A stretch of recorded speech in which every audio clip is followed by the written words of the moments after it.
तो अब 2024 में कितने रुपए आप जमा निकासी या ट्रांजैक्शन करेंगे अपने बैंक अकाउंट से, तो आपको इनकम टैक्स की नोटिस आ सकती है या इनकम टैक्स की न्यू लिमिट कितनी हो सकती है, इस वीडियो में आपको बताएंगे। क्योंकि हर जगह हर चीज़ कंफर्म नहीं होता है कि आप कितने लिमिट तक कितना क्या ट्रांजैक्शन कर सकते हैं। फिर भी कुछ ऐसे लिमिट्स हैं जिनके बारे में जानकारी आपको होनी चाहिए। बात करें अगर आपको दो तरह के अकाउंट की, एक तो आपके पास सेविंग बैंक अकाउंट जो कि मैक्सिमम लोगों के पास होती है, और दूसरी आपके पास होती है करंट अकाउंट।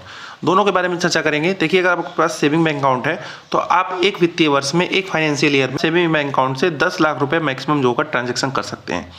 अब आप ये बोलेंगे हमारे पास 3 बैंक अकाउंट है, एक बैंक अकाउंट से अगर हम 10 लाख कर सकते हैं तो 3 बैंक अकाउंट से तो हम 30 लाख कर लेंगे। तो ऐसा नहीं है, आप 3 बैंक अकाउंट से 30 लाख का ट्रांजैक्शन नहीं कर पाएंगे।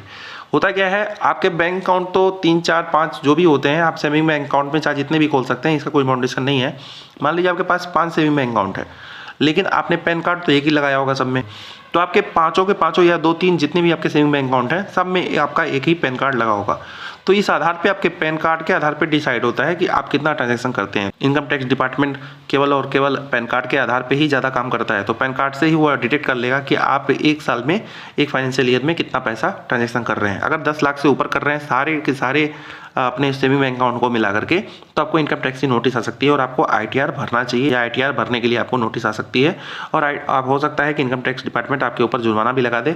जुर्माना इनकम टैक्स डिपार्टमेंट का 100% से लेकर के 200-250% तक होता है। अब बात करते हैं करंट बैंक अकाउंट की। अगर आपके पास करंट बैंक अकाउंट है तो आप एक साल में मैक्सिमम जो होगा 50 लाख तक ट्रांजेक्शन कर सकते हैं।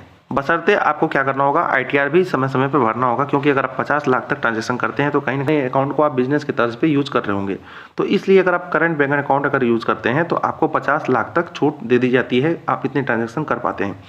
फिलहाल ऐसा कहीं रूल नहीं है कि सेविंग बैंक अकाउंट में आप कितने पैसे रख सकते हैं। वो ट्रांजैक्शन का मैंने आपको बताया, इतने पैसे जमा निकासी कर सकते हैं। लेकिन आप अपने सेविंग बैंक अकाउंट में अगर आप पैसे केवल जमा कर रहे हैं, जमा करते जा रहे हैं FD की तरह, तो आप चाहे जितना मर्जी उतना पैसे जमा कर सकते हैं। 50 लाख, 1 करोड़ तक भी जमा कर सकते हैं, उसमें कोई बाउंडेशन नहीं है। लेकिन आप लगातार पैसे भेज रहे हैं, निकाल रहे हैं, आ रहा है पैसा, जा रहा है, तो ऐसे में मैक्सिमम ट्रांजैक्शन जो है 10 लाख तक रखा गया है। और ऐसे ही करंट बैंक अकाउंट में 50 लाख तक रखा गया है। अगर आप चाहते हैं सेविंग बैंक अकाउंट के लिमिट को बढ़ाना, तो आप क्या कर सकते हैं, ITR भर सकते हैं, यानी कि इनकम टैक्स रिटर्न भर सकते हैं। अगर आप भर देते हैं तो इनकम टैक्स डिपार्टमेंट कोई आपको नोटिस नहीं देगा और आपको उससे कोई प्रॉब्लम नहीं होगा। अब होता क्या है, बहुत सारे लोग क्या करते हैं, CSC चलाते हैं, जहाँ से वो पैसे ट्रांसफ़र करते हैं, भेजते हैं।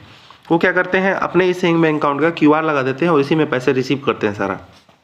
होता क्या है, कभी कभी उनके महीने में 3 से लेकर के 5 लाख तक वो रिसीव कर लेते हैं, जबकि एक साल में आपको मैक्सिमम 10 लाख तक ही सेविंग बैंक अकाउंट में ट्रांजैक्शन करना है। क्या होता है, आपको इनकम टैक्स की नोटिस कभी न कभी भविष्य में आ जाती है। हो सकता है अभी ना आए, 4-5 साल 6 साल बाद आ जाए, फिर आपको सारा जवाब देना पड़ेगा और इनकम टैक्स जो होगा हो सकता है आपको भरना भी पड़ जाए और आपके ऊपर साथ ही इनकम टैक्स डिपार्टमेंट जुर्माना भी लगा सकती है। अगर आप CSC चलाते हैं तो सावधान हो जाइए और काफ़ी सोच समझ करके ही इस तरह के ट्रांजेक्शन्स करिए। नहीं तो आप करंट बैंक अकाउंट एक अपना खोल लीजिए।